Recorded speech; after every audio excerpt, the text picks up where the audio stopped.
네, 여러분 반갑습니다. 이명표 칼럼입니다. 자, 오늘은 다가오는 15일 오후에 발매될 승부식 108회차 J리그 두 경기를 분석해볼까 하는데요. 자, 먼저 첫 번째 경기 가와사키와 FC 도쿄의 맞대결이고요. 두 번째 경기는 요코하마 마리노스와 사간도스의 맞대결로 준비를 해봤습니다. 자, 아직은 두 경기 모두 발매가 되기 전이기 때문에 아직까지 배당이 정확하게 측정이 되지 않았지만 해외 배당을 기준으로 봤을 때 분석을 해봤습니다. 자, 가와사키와 FC 도쿄의 맞대결부터 지금 바로 분석해 보도록 할 건데요. 자, 양 팀 모두 르반컵 컵 경기 일정을 치르고 왔기 때문에 양 팀의 지난 컵 경기 일정부터 살펴보도록 하겠습니다. 자, 먼저 가와사키입니다. 자, 가와사키는 직전 세레소 오사카와 원정 경기가 있었는데 3대0 대패를 기록하고 말았다. 자, 이미 컵 대회는 탈락했는데 아시아 챔피언스리그 일정이 남은 상태라고 보여지는데 현재부터는 중위권을 유지를 해야 되는 가와사키입니다. 자, 그런데 일단 공격은 비슷비슷하게 했지만 수비가 경기 후반에 무너지면서 공격은 괜찮은 모습을 보였지만 후반 들어 수비가 급격하게 무너지면서 경기 주도권을 내줘버리고 패배했다. 자, 가와사키 같은 경우는 3백을 기조로 한 3-1-4-2의 시스템을 주로 사용하는데 사실 4-1-2-3 시스템을 지난 시즌에 가장 많이 사용했던 가와사키인데 선수를 키우기 위해서 포메이션을 바꾸는 운영을 했다는 것이 조금은 눈여겨볼 부분이라고 보여졌는데, 자, 그렇다면 다음은 FC 도쿄입니다. 도쿄 같은 경우는 직전 르반컵에서 1대0으로 후쿠오카를 홈에서 제압하고 4강에 진출했습니다. 자, 본래 컵 대회는 어린 선수들 위주로 내세우는 특징이 있었는데 결국 결정은 아디우손 외국인 선수가 해냈습니다. 자, 상대팀 주포가 이 경기 결정 가능성이 높기 때문에 결국 수비만으로는 후쿠오카가 버티기 힘들었다는 결론이었고요. 3-1-4-2 마찬가지 시스템 사용하는데 이 시스템을 자주 사용하는 편은 아니라고 보여지는 도쿄입니다. 자, 쉽게 말하자면 이 경기 같은 경우는 두 팀의 전력만 놓고 보면 사실 큰 차이는 없으며 유사한 점이 많은 특징이 있는 경기다. 자, 그리고 가와사키 같은 경우는 올 시즌 선수들을 키우기 위해 홈팀은 이번 시즌 선수들을 키우기 위해 리빌딩을 진행해 왔다. 오래 전부터. 그러면서 팀의 방향성이 바뀌고 있는데 따라서 올 시즌 같은 경우는 어느 정도 순위는 마음에서 비운 상태라고도 보여지는데 도쿄 같은 경우는 올 시즌 중위권인데 잘해야 중상위권 정도라고 예상을 했는데 어쩌면 그대로 맞아 떨어지고 있는 모습이고요. 전방 압박이 지난 시즌만 하지 못하다는 단점이 있습니다. 그런데 도쿄가 직전 시합에서 그렇게 전력 누수가 크게 벌어졌다고 보기는 어렵고 가와사키는 일정이 그렇게 빡빡하지 않기 때문에 어쩌면 양팀 모두 치열한 공방전을 치를 가능성이 높고요.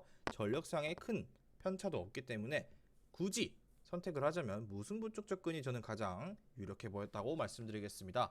자, 중요 포인트를 꼽자면 역시나 가와사키는 어린 선수들을 키우기 위해 순위에 마음을 비우고 리빌딩을 진행해온 상황이며 도쿄 역시 이번 일정에서 중상위권을 맴도는 모습을 보여주고 있습니다. 그렇게 봤을 때 역시나 무승부 쪽 접근이랑 플러스 1.0 도쿄 프렌 그리고 2.5 오버 쪽 접근 예상 한번 해보도록 하겠습니다. 우선은 여기서 세 가지 선택지 중 가장 우선적으로는 도쿄 프렌 쪽 저는 예상을 해보도록 하겠습니다. 바로 다음 경기로 넘어가도록 하겠습니다. 금일 준비한 프로토 승부식 107회차 31.10 배당 조합으로 준비했습니다.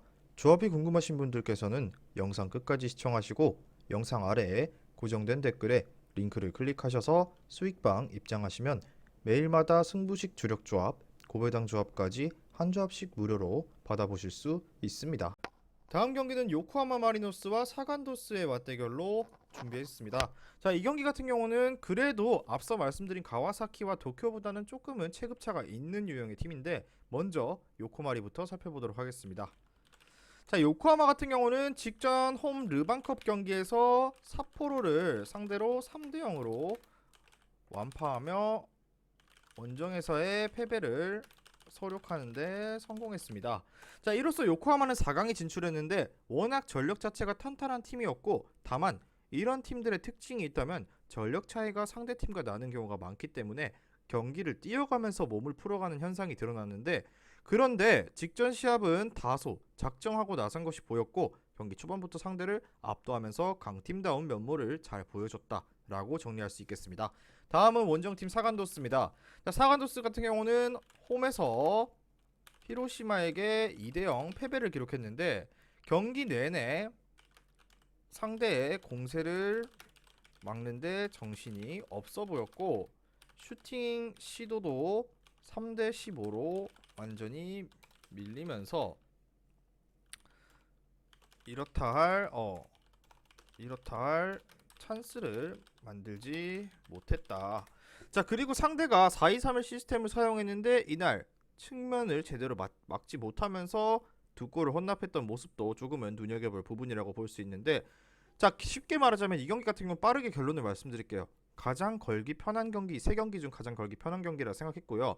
요코하마 같은 경우는 어린 선수들이 컵 대회에서 투혼을 발휘하는 바람에 팀 전체가 시너지 효과를 드러냈고요. 오히려 어린 선수들이 더 뛰면서 기존의 주전으로 자리 잡고 있던 선수들이 각성하는 결과를 나왔습니다. 그리고 사간도스 같은 경우는 아마 지금 현재 13위의 순위를 유지하려고 할 것이기 때문에 다만 서서히 시즌을 보내면서 너무 많은 선수들을 돈을 받고 팔아버린 후유증이 드러나고 있는 상황이며 핸디캡도 충분히 요코하마가 가져갈 만한 경기라고 저는 생각이 되었습니다.